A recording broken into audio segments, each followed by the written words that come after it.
temptation, manipulate my decisions. Baby, there's nothing holding me back.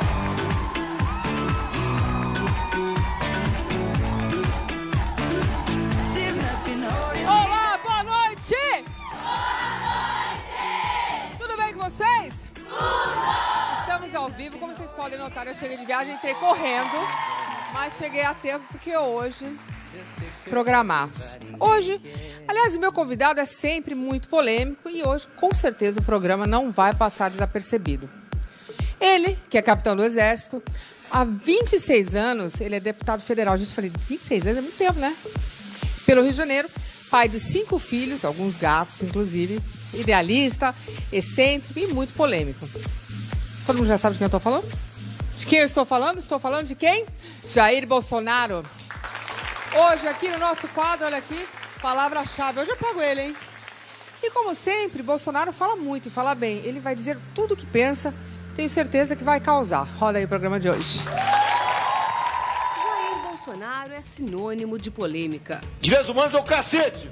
Desculpa o linguajado, presidente. Não me censura, não. A favor do porte de arma. Logicamente, eu pretendo usá-la para defender a minha vida. E da redução da maioridade penal.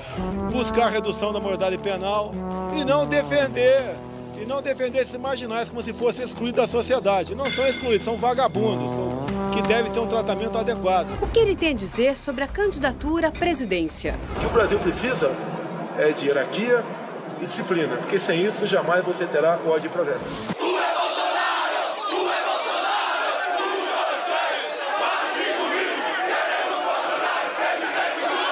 As acusações de racismo. Eu sou contra cotas.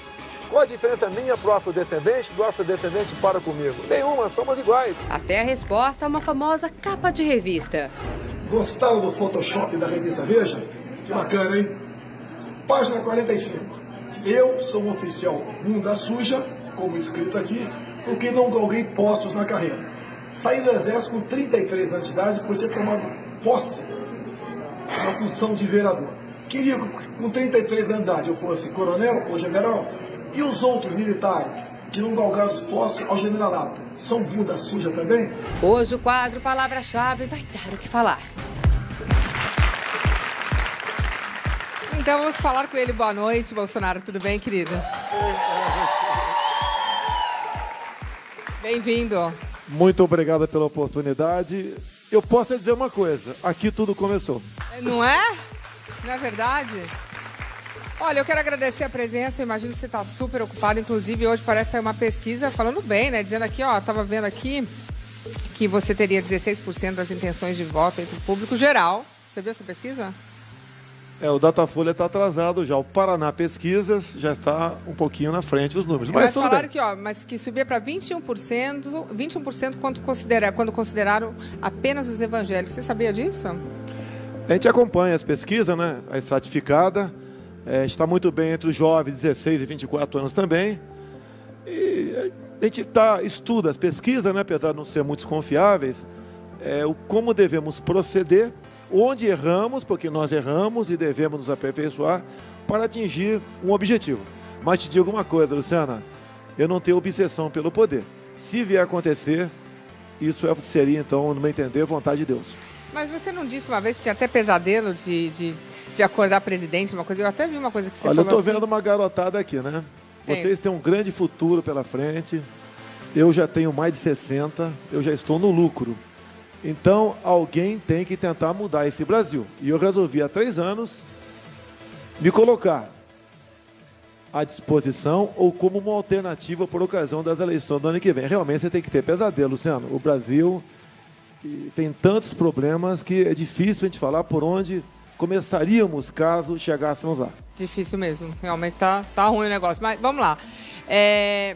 Vamos escolher o primeiro número. Vai lá, você escolhe. Entre 9 e 10. Bem, como você é 10, eu sou 9, eu começo pelo 9. Vamos começar pelo 9. Peraí, tô errado. Cheguei hoje de viagem, tô meio tonta ainda, calma. Vamos falar sobre armas, ok. Isso é moleza.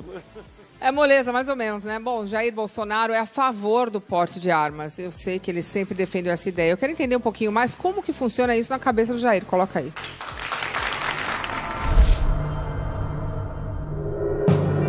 é de hoje que Jair Bolsonaro defende o porte de arma no Brasil. É o exemplo da sociedade americana. Lá só não tem fuzil quem não quer.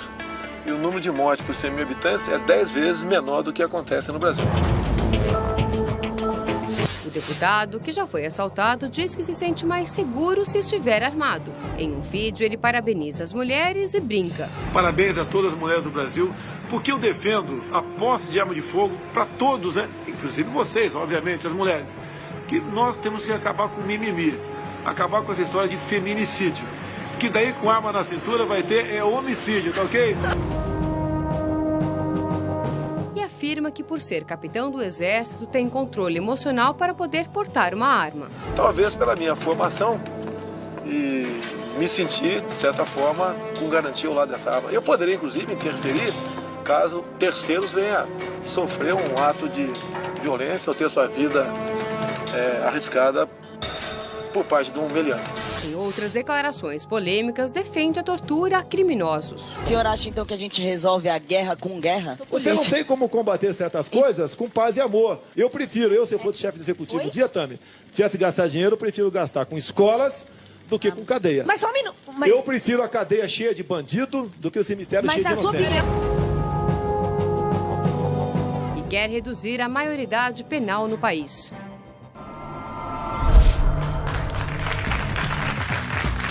Bom, a gente vai falar sobre porte de armas.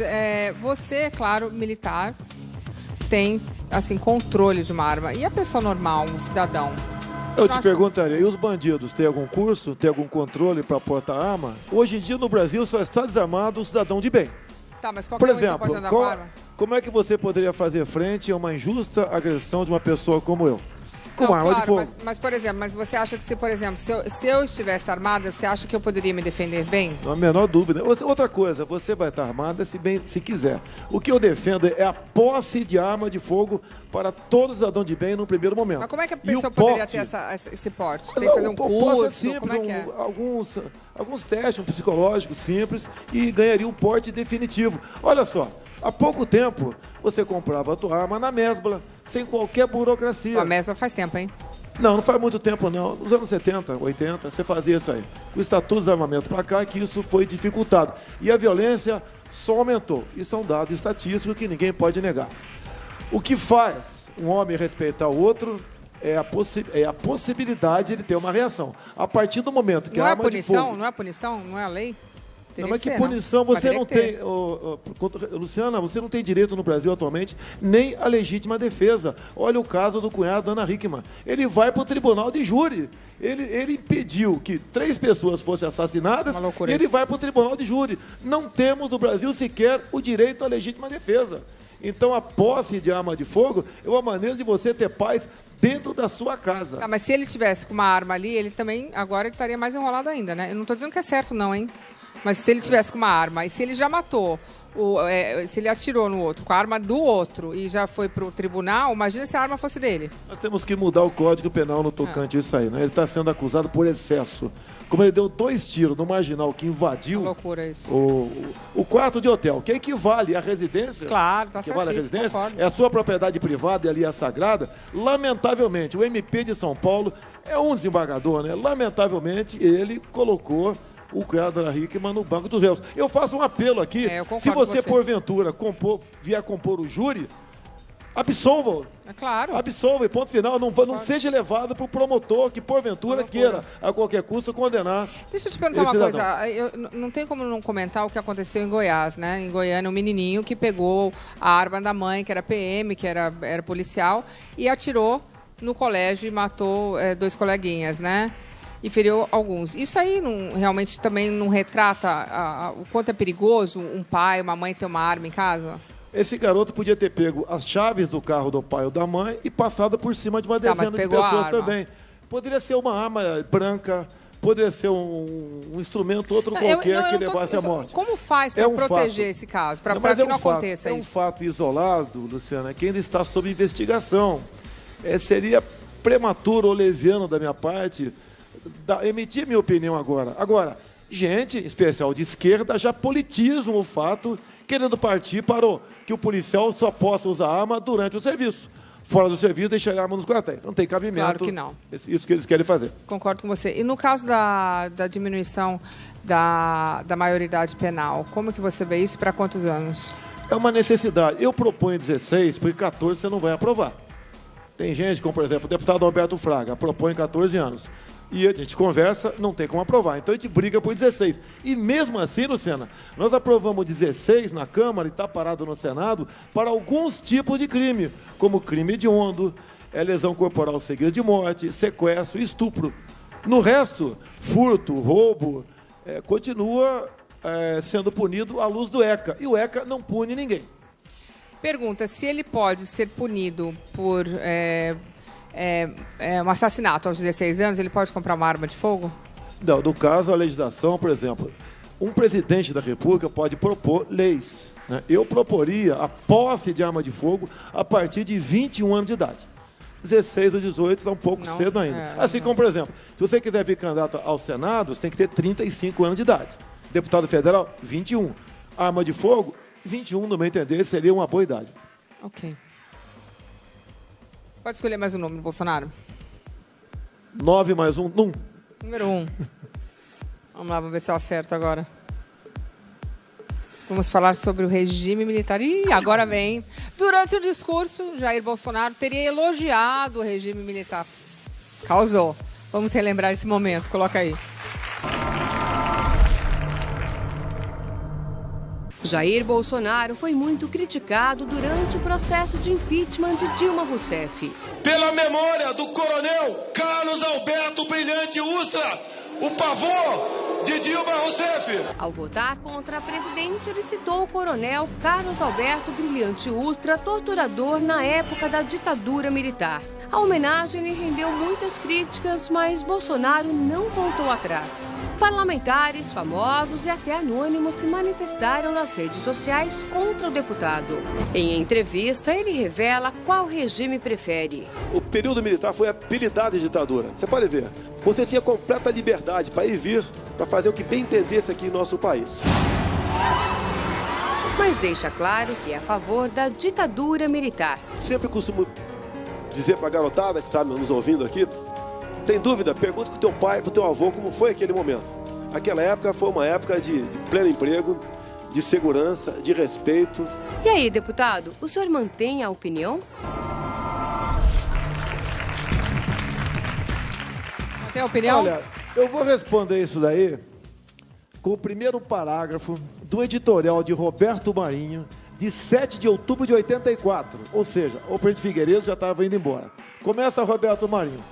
Participamos da Revolução de 1964, identificado com os anseios nacionais de preservação das instituições democráticas, ameaçadas pela radicalização ideológica, problemas sociais, greves e corrupção generalizada.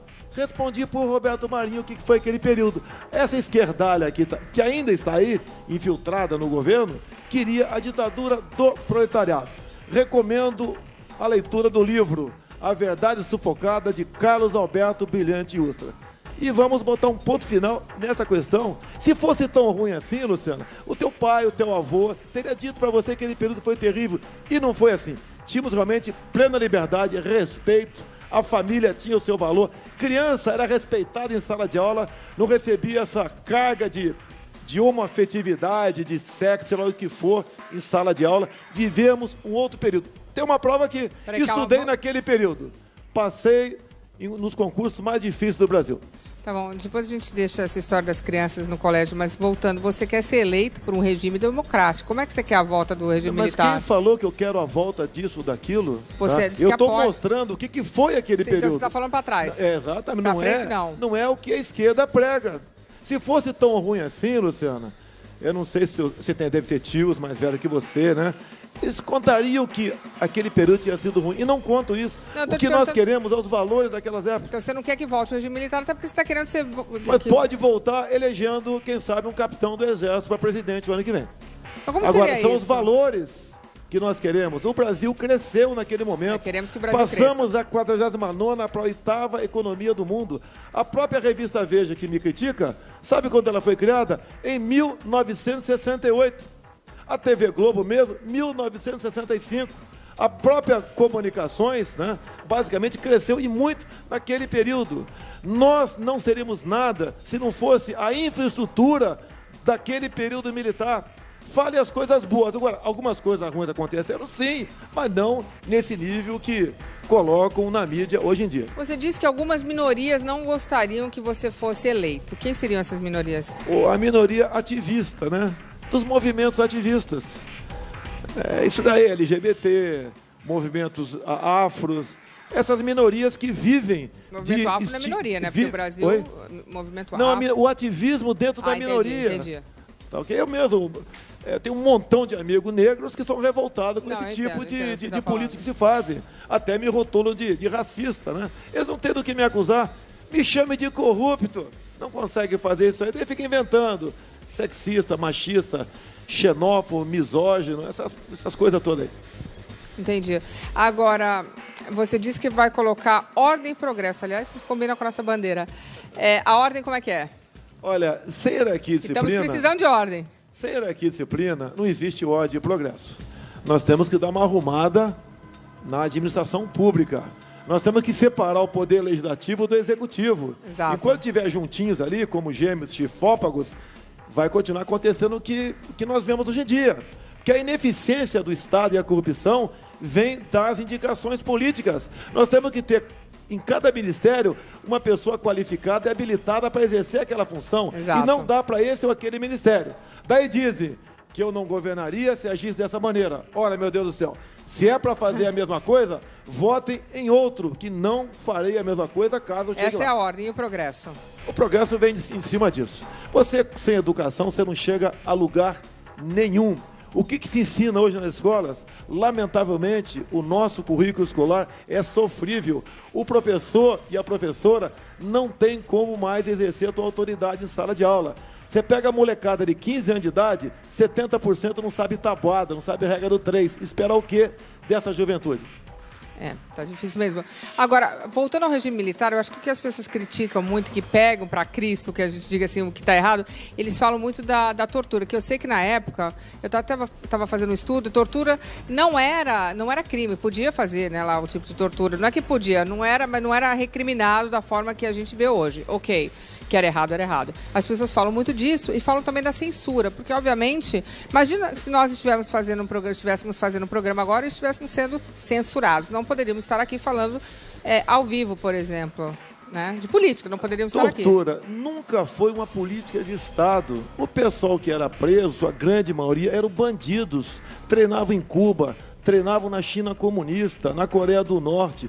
Com o dinheiro da União Soviética faziam barbaridades aqui. Sequestro de aviões, atentado a bombas, execução do tenente Alberto Mendes Júnior, da então Força Pública, nas matas do Rio Ribeira de Guape.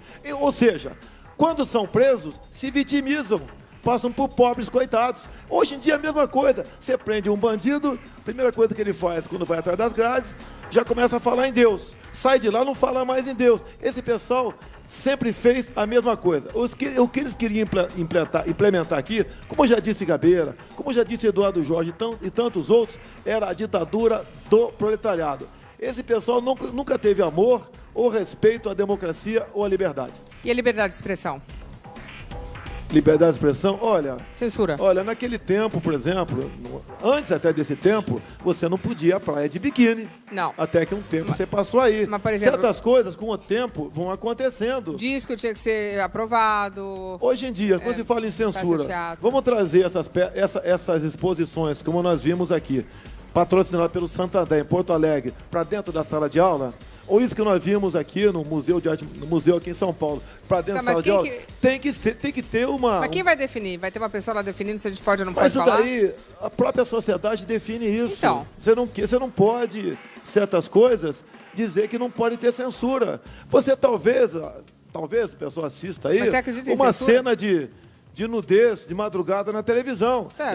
Ninguém tá recriminando isso aí. Agora, se isso passasse 2, 4 da tarde, estaria errado. Eu estou concordando, mas na época tinha uma censura assim bem exacerbada. Inclusive, por exemplo, se fizesse uma peça de teatro, tinha que passar por um comitê pelo censor para ver se poderia fazer a peça. Mas esse pessoal da cultura sempre teve muito adiantado no teu tempo, como nós assistimos hoje em dia. Então você não é a favor da censura? A censura existia e tinha ali proibido para menores tantos anos de idade, 14, 12, 18, tinha isso aí, como tem hoje em dia também.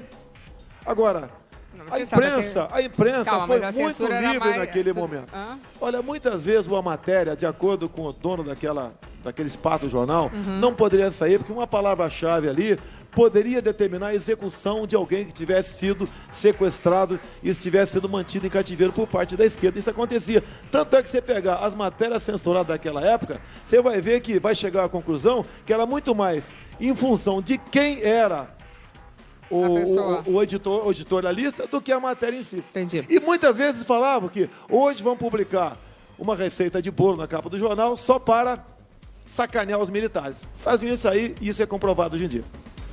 Ok, vamos lá, mais um número. Vamos por 10 logo? Eita, Lelê, vamos por 10, vai. Vamos por 10. Arrependimento, será que você se arrepende de alguma coisa, Bolsonaro? Lógico que se arrepende, né? Sempre, né? Sempre tem. Aconteceu. Vamos lá. Aconteceu. Não pode mais chorar pelo leite derramado, né? Jair Bolsonaro é daqueles que não leva desaforo para casa e tem pouquíssimo arrependimento sobre o que fala. Eu sei disso, mas tudo bem, vamos lá. Jair Bolsonaro é o rei das declarações polêmicas. É o exemplo da sociedade americana. Lá só não tem fuzil quem não quer. E o número de mortes por 100 mil habitantes é 10 vezes menor do que acontece no Brasil. Mas ele afirma que o que diz é sempre distorcido. Será? O que eu comentei nesses momentos todos aqui de polêmica, você tem que botar um pouquinho antes. O deputado parece não demonstrar arrependimento, exceto em um episódio. O senhor se arrepende de ter falado isso?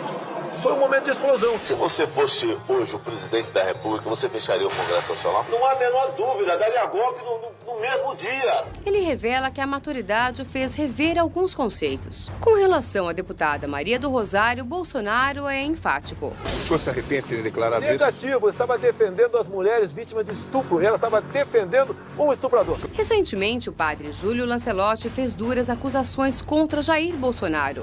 Aparecer nas pesquisas que uma pessoa homofóbica, violenta como Bolsonaro, é seguido por tanta gente no Brasil, isso é vergonhoso. De que o homem vale mais que a mulher e que a mulher tem que ser submissa ao homem. Isso é inaceitável. Ele respondeu durante um programa de TV. Esse padre não tem Deus no coração. E a sua língua, tá, serve para desferir inverdades. Olha, antes de você responder isso, eu quero dizer para os seus fãs não me atacarem. Você está aqui por livre e espontânea vontade. Porque depois eles me atacam. Você pode falar que eu sempre te tratei bem, porque o povo me ataca depois, viu? Eu estou te tratando bem, está sendo bem tratado? É excelente. Já tô... Ok. Quero voltar aqui de novo. Vamos lá. Você é católico. Como é que Sim. você se sentiu sendo atacado por um padre? Esse cidadão aí, você não pode qualificá-lo como padre. Ele foi acusado há pouco tempo de praticar pedofilia. E foi defendido por um advogado do PT chamado de Luiz Eduardo Grinhal. Não precisa falar mais nada no tocante a isso aí. Tá, outra coisa, por que ele te me atacou? acusa. Por quê? É porque ele defende o PT. Tá? Muita gente que defende o PT fica assacando inverdades contra mim. Não procede nada do que ele falou ali. Eu nunca ofendi mulher nenhuma. Me aponte um áudio eu ofendendo as mulheres. Você Não falou tem- que a mulher tinha que ganhar menos porque ela fica Eu grávida? dei uma entrevista para o jornal Zero Hora, exatamente por que mulher ganhava menos do que homem. Eles que propuseram essa pauta. Eu estudei e respondi para eles. Pesquisei, inclusive IBGE, entre outras fontes de pesquisa. E um dos motivos, né, era o direito trabalhistas, entre ele e a questão da licença gestante. De acordo com pesquisas, ele botaram na minha conta isso daí. Mas você acha que a mulher tem que ganhar menos porque ela fica grávida? Não tem nada a ver. Ela ganha de acordo com a sua competência. Tem nada a ver. Não tem nada a ver. Igualdade. Ó, na força que eu pertenço ao Exército, uma terceiro sargento, homem ou mulher, ganha exatamente a mesma coisa. Tem diferença nenhuma. Mas por que tem que ser pela mesma competência ou não assim pelo cargo? Se o cargo é de, diretor de programa, se for homem ou mulher, é a mesma coisa. Eu levo em conta o concurso, né? Entendi. Fez concurso, foi aprovado, então ocupou a mesma função, ganha a mesma coisa. A função ganha a mesma coisa, não pode ser homem, mulher, tudo igual, sem certo? Problema, sem problema. Não tem problema, ok. Eu gostaria até que as mulheres ganhassem muito mais do que nós. Eu também acho que a gente merece mais, mas tudo bem. Você se arrependeu sobre o fato de ter dado uma declaração de ter que fechar o Congresso Nacional? Isso tem, pela minha imagem ali, tu viu que tava bonitinho, né? Tem uns 20 anos aquela... Tem tempo. Foi o momento que eu tava... Eu não tava nem viva. Eu tava externando uma insatisfação popular em relação ao Congresso Nacional. Hoje em dia, você pode ver, a insatisfação com o Congresso é muito grande. E nem por isso eu falo isso, ok? Foi o momento de explosão. Raiva, eu gostaria que eu tivesse falado, agora já falou, eu vou ter que carregar isso até morrer. Mas aí né? você explica o porquê. Os meus colegas lá, foi um momento de satisfação. Como hoje, teria até motivo para fazer a mesma coisa, mas não faço. Eu quero que o Congresso nosso, como eu tenho certeza, vai melhorar muito por ocasião das eleições do ano que vem. E acredito que a população passará a ter mais confiança no Congresso Nacional do que tem hoje em dia. E em relação à deputada Maria do Rosário, existe algum tipo de arrependimento? Nenhum, até porque ela estava defendendo um estuprador de 17 anos de idade, dizendo que deveria ser punido à luz do ECA. E o ECA não pune ninguém. E eu estava exatamente o contrário, defendendo a redução da maioridade penal, para que casos como esse fossem julgados como adultos. É o caso do Champinha ainda. E olha só, quando eu falei para você agora há pouco, quando nós votamos aqui uma proposta de emenda à Constituição para reduzir a maioridade penal, e lá para esses menores que porventura praticassem o estupro, essa deputada Maria do Rosário votou contra. Ou seja, para a Maria do Rosário, o menor de 16, 17 anos pode estuprar e matar uma mulher que ele vai pegar, quando muito, 3 anos de internação numa dessas casas aí que a gente sabe que não recupera ninguém. E o Champinha tá preso ainda, não tá? Tá preso, ele mais um tem um gasto mensal de R$30 mil para os contribuintes. Mas... Ele tinha que estar numa cadeia, esse malandro aí. Ele não tá preso? Não, preso é numa casa especial, não é num presídio. Se ele for pro presídio normal, ele pode, com toda certeza... Mas quantos anos ele tem? Por que ele tá numa casa especial? Ele deve estar agora com seus 30 anos de idade, mais ou menos. Por que ele tá numa casa especial? É porque se ele for posto em liberdade, segundo ele alega, não vai ser preso na cadeia normal? Ele pode sofrer violência por parte de alguns. Mas por que não pode ser numa cadeia normal? Porque como o crime foi antes de 18 anos de idade, ele não tem uma pena decretada por um juiz. Entendi. Então ele fica sendo tratado como criança? Exatamente. Tá numa vida boa, sei que tem televisão de primeira, uma casa maravilhosa, uma vida que muita gente gostaria de ter, o que ele está tendo agora. Quanto custa por mês? Assim como 30 mil por mês, ele mais um. Assim como aquele menor que arrastou aquele garoto, conhecido como João Hélio, no Rio de Janeiro, até há pouco tempo ele estava na Suíça, através de uma ONG... financiado por uma ONG lá do Rio de Janeiro. Não para. Porque ele poderia ser assassinado, morto lá no Rio de Janeiro. Isso é palhaçada. Para isso que serve a política de direitos humanos no Brasil. Para dar esse tipo de tratamento VIP para bandidos. Por isso, se eu chegar lá, rosquinha para vocês que defendem esse tipo de política de direitos humanos. Realmente, você tem que concordar com você, não tá certo. Isso aí, você desculpa, mas tá bem, realmente tem que concordar. Não dá, né? Realmente isso é palhaçada, vai. É uma inversão de valores completa. Por isso, o estado de violência no Brasil. O ser criminoso no Brasil é vantajoso. Tem progressão de pena, tem visita íntima, tem tudo que se possa imaginar. E só no Brasil, o carcereiro pode ser acusado de praticar ali um crime de tortura psicológica, tudo pode acontecer. Bom, ninguém está aqui dizendo que eles têm que ser torturados, mas que tem que ter uma pena que condiz com o que fizeram. Infelizmente, no Brasil, está na Constituição escrito, né, que não pode haver pena não de pode, morte, por exemplo, sair no induto. Perpétua. Não, vem cá, não pode sair no induto do Dia das Mães, Suzana Richthofen, vai lá no Dia das Mães, no Dia dos Pais, realmente não pode não nem dá. você. Dia das Crianças, palhaçada. Você nem pode obrigar um preso a trabalhar no Brasil de acordo com a nossa Constituição. Vem cá, é verdade que você deu uma declaração em 86 dizendo que tinha que explodir uma bomba numa praça para chamar a atenção do Exército para uma questão salarial? Foi em 87. Uma repórter me acusou. Uma sozinha me acusou. Acusou de ter dado essa declaração? Sim, inventou um montão de coisa lá. Eu fui julgado pelo Superior Tribunal Militar. E por 9-4 o processo foi arquivado. Mas você disse ou não da bomba?